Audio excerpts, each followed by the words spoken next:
ಭಾರತದಲ್ಲಿ ಟಿಕ್ಟಾಕ್ ನಿಷೇಧ ತೆರವಾಯಿತಾ? ಚೀನಾ ಭೇಟಿಗೂ ಮುನ್ನ ಕೇಂದ್ರ ಸರ್ಕಾರ ಹೇಳಿದ್ದೇನು?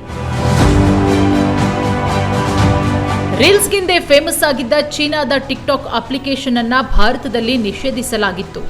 ಆದರೆ ಇದೀಗ ಮತ್ತೆ ವಾಪಸ್ಸಾಗಿದೆ ಎನ್ನುವ ಸುದ್ದಿ ಸಾಮಾಜಿಕ ಜಾಲತಾಣದಲ್ಲಿ ಭಾರೀ ಸಂಚಲನ ಸೃಷ್ಟಿಸಿದೆ. ಈಗಾಗಲೇ ಬಹುತೇಕ ಮಂದಿ ಮತ್ತೆ ರೀಲ್ಸ್ ಮಾಡಲು ತುದಿಗಾಲಲ್ಲಿ ನಿಂತಿದ್ದು ಪ್ಲೇಸ್ಟೋರ್ನಲ್ಲಿ ಈ ಅಪ್ಲಿಕೇಶನ್ ಸರ್ಚ್ ಮಾಡ್ತಿದ್ದಾರೆ. ಈ ವಿಚಾರ ಇದೀಗ ದೊಡ್ಡ ಮಟ್ಟದ ಚರ್ಚೆಗೂ ಕಾರಣವಾಗಿದೆ. ಹೌದು, ಭಾರತದಲ್ಲೇ ಹೆಚ್ಚು ಮಂದಿ ಟಿಕ್ಟಾಕ್ ಬಳಕೆದಾರರಿದ್ದು ದಿನಕ್ಕೆ 1 ರಿಂದ 2 ರೀಲ್ಸ್ ಮಾಡ್ತಾ ಇದ್ರು. ರೀಲ್ಸ್ ಮಾಡದಿದ್ರೆ ಏನೋ ಕಳ್ಕೊಂಡಿದ್ದೇವೇನೋ ಎನ್ನೋ ರೀತಿಯಲ್ಲಿ ವರ್ತಿಸಿ ಮಾಡಬಾರದನ್ನ ಮಾಡಿದ ಘಟನೆಗಳು ಕೂಡ ನಡೆದಿರುವ ಉದಾಹರಣೆ ಇದೆ. ಅಷ್ಟರ ಮಟ್ಟಿಗೆ ಈ ಅಪ್ಲಿಕೇಶನ್ ಬಳಕೆದಾರರನ್ನ ಆಕರ್ಷಿಸಿತ್ತು.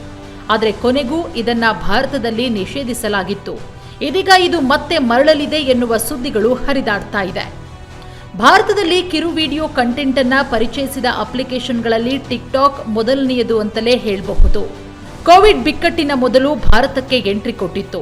ದಿನ ಕಳೆದಂತೆ ಟಿಕ್ಟಾಕ್ ಅತ್ಯಂತ ಜನಪ್ರಸಿದ್ಧಿಯನ್ನ ಪಡೆದಿದ್ದು, ಇದೇ ವೇಳೆ ಈ ಅಪ್ಲಿಕೇಶನ್ ಬಳಕೆದಾರರ ಸಂಖ್ಯೆ ಹೆಚ್ಚಾಯಿತು.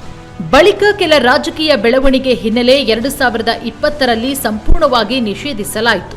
ಇದೀಗ ಮತ್ತೆ ಭಾರತದಲ್ಲಿ ಈ ಅಪ್ಲಿಕೇಶನ್ ಬರ್ತಾ ಇದೆ ಎಂಬ ಸುದ್ದಿ ಭಾರೀ ದೊಡ್ಡ ಮಟ್ಟದಲ್ಲಿ ಸದ್ದು ಮಾಡ್ತಾ ಇದೆ. ಈಗಾಗಲೇ ಕೆಲವರು ಟಿಕ್ಟಾಕ್ ವೆಬ್ಸೈಟ್ಗೆ ಲಾಗಿನ್ ಆಗಿದ್ದಾರೆ ಎಂಬ ವದಂತಿಗಳು ಜಾಲತಾಣದಲ್ಲಿ ಹರಡ್ತಾ ಇದೆ. ಜೊತೆಗೆ ಈ ಕಿರು ವಿಡಿಯೋ ಕಂಟೆಂಟ್ ಅಪ್ಲಿಕೇಶನ್ ಶೀಘ್ರದಲ್ಲೇ ಭಾರತೀಯ ಮಾರುಕಟ್ಟೆಯನ್ನ ಪ್ರವೇಶಿಸುವ ಸಾಧ್ಯತೆ ಇದೆ ಅಂತ ಕೆಲ ವಿಶ್ಲೇಷಕರು ಹೇಳ್ತಿದ್ದಾರೆ. ಆದರೆ ಈ ಬಗ್ಗೆ ಯಾವುದೇ ಅಧಿಕೃತ ಮಾಹಿತಿ ಇಲ್ಲ. ಇದು ಪ್ಲೇಸ್ಟೋರ್ನಿಂದ ಓಪನ್ ಆಗಿಲ್ಲ, ರದ್ದಾದ ಪರಿಸ್ಥಿತಿಯಲ್ಲಿದೆ. ಆಗ ಚೀನಾದ ಮಾರ್ಕೆಟಿಂಗ್ ವ್ಯಾಲ್ಯೂ ಹೆಚ್ಚಾಗಲು ಈ ಟಿಕ್ಟಾಕ್ ಅಪ್ಲಿಕೇಶನ್ ಪ್ರಮುಖ ಪಾತ್ರ ವಹಿಸಿತ್ತು. ಆದರೆ ಇದು ಬಳಕೆದಾರರ ಗೌಪ್ಯತೆಯ ದತ್ತಾಂಶವನ್ನ ಸಂಗ್ರಹ ಮಾಡ್ತಾ ಇದೆ ಅನ್ನೋ ಆರೋಪಿಸಲಾಗಿತ್ತು.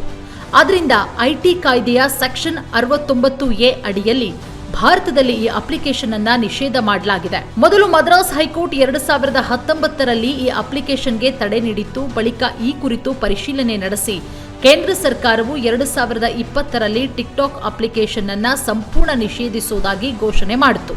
ಜೊತೆಗೆ ಈ ವೇಳೆಯೇ ಇತರ 58 ಚೀನಿ ಅಪ್ಲಿಕೇಶನ್ಗಳನ್ನ ನಿಷೇಧ ಮಾಡಿತ್ತು. ಟಿಕ್ಟಾಕ್ ಭಾರತದ ಸಾರ್ವಭೌಮತ್ವ ಮತ್ತು ಸಮಗ್ರತೆಗೆ ಹಾನಿಕಾರಕವಾಗಿದೆ.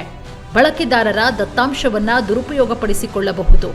ಇದು ರಾಷ್ಟ್ರೀಯ ಭದ್ರತೆಗೆ ಅಪಾಯವನ್ನ ಉಂಟು ಮಾಡುತ್ತೆ ಎಂಬ ಕಳವಳ ವ್ಯಕ್ತವಾಗಿತ್ತು. ಆದ್ದರಿಂದ 2020ರಲ್ಲಿ ಭಾರತ ಸರ್ಕಾರ ಟಿಕ್ಟಾಕ್ ಅಪ್ಲಿಕೇಶನ್ ಅನ್ನ ಸಂಪೂರ್ಣವಾಗಿ ಬ್ಯಾನ್ ಮಾಡೋ ಮೂಲಕ ಪ್ಲೇಸ್ಟೋರ್ನಿಂದಲೇ ಡೌನ್ಲೋಡ್ಗೆ ಅವಕಾಶ ಸಿಗದಂತೆ ಮಾಡಿತು. ಬಳಕೆದಾರರು ಹಾಗೂ ದೇಶದ ದತ್ತಾಂಶ ರಕ್ಷಣೆ ದೃಷ್ಟಿಯಿಂದ ಈ ನಿರ್ಧಾರ ತೆಗೆದುಕೊಳ್ಳಲಾಗಿತ್ತು. ಆದರೆ ಇದೀಗ ಮತ್ತೆ ಸದ್ದು ಮಾಡ್ತಾ ಇದೆ. Varun Niyam, speed news Kannada, Bengaluru.